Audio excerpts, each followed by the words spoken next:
This is the solution to the exercise in Lesson 13. It tells us to create a new project and then create a customer class that will be used by a WinForm application. The customer class will have 4 public properties with their accompanying private fields, as well as a save method that will allow us to display the values in a message box. So let's begin this exercise by creating a new project.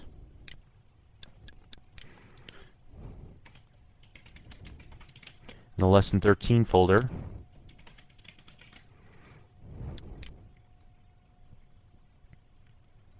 The first thing that we'll want to do is add a new class to our project, and we'll name that class Customer.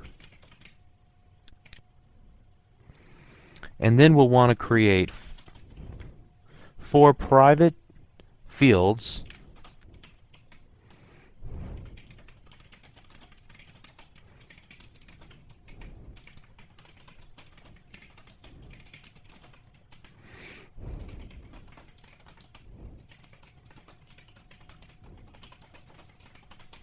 and then we'll want to create 4 public properties, 1 for each of the private fields.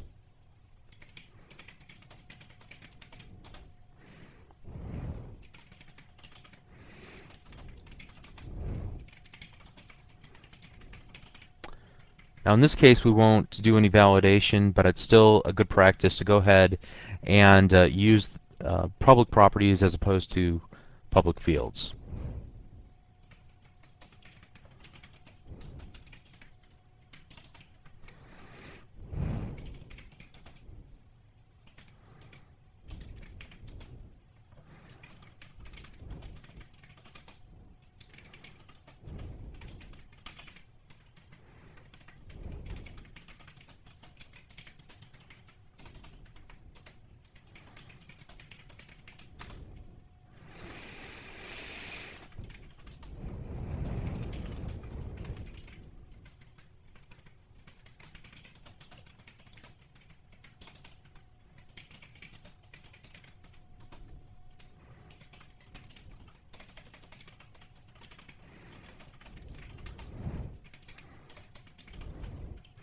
And it didn't like that I typed that in there.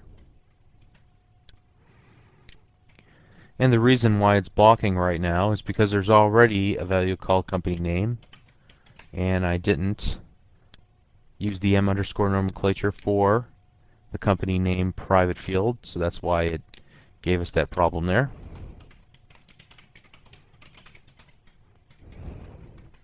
Now in C# you can name 2 values, a public property and a private field, for example, the exact same thing, and all you got to do is just change the casing of one of them. And typically your public properties or your public fields are going to have capital C, and your private values or private properties or fields will have a lowercase c. So you can't do that in VisualBasic.net, however. So you have to use the m underscore.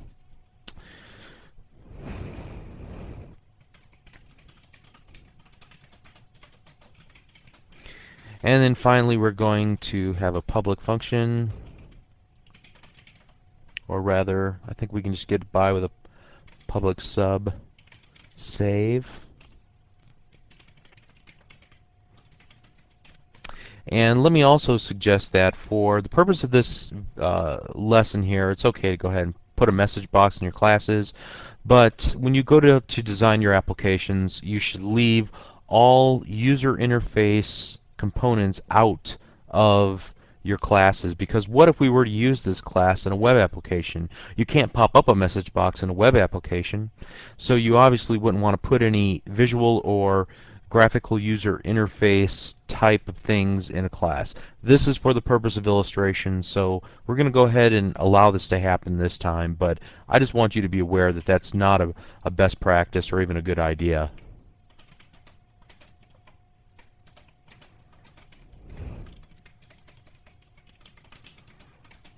In the real world.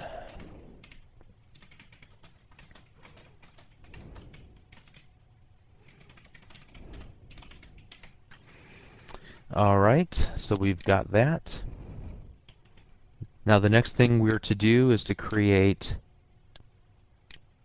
some text boxes on our form.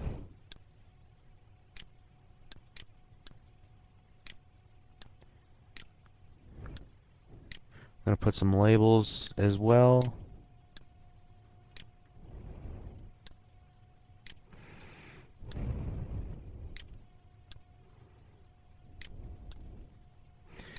And this is going to get us closer to a real application, how we'd actually design a real app.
And let's go ahead and resize our form.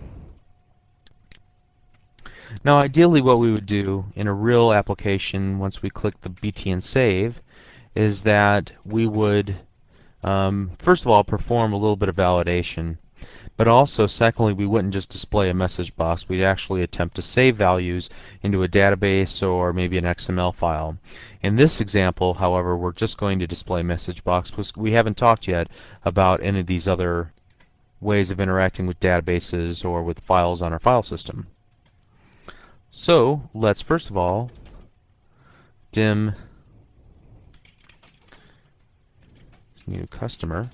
Notice that I put the dimensioning and the creation of a new customer all in one line, which is totally valid and legal in Visual Basic.net, instead of splitting it into two lines as I demonstrated in the video. So I'm just trying to give you a different look. Either way would be correct. So now we want to take cust and set each of its public properties equal to what the user typed in.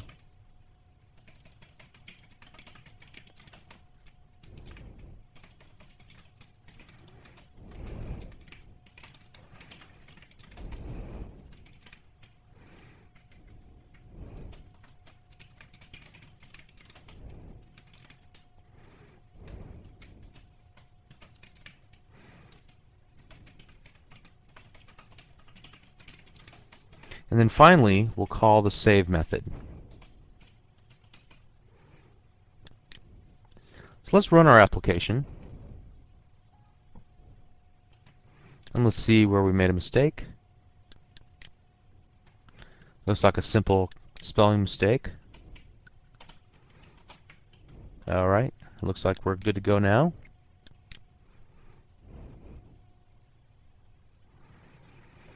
And here we go.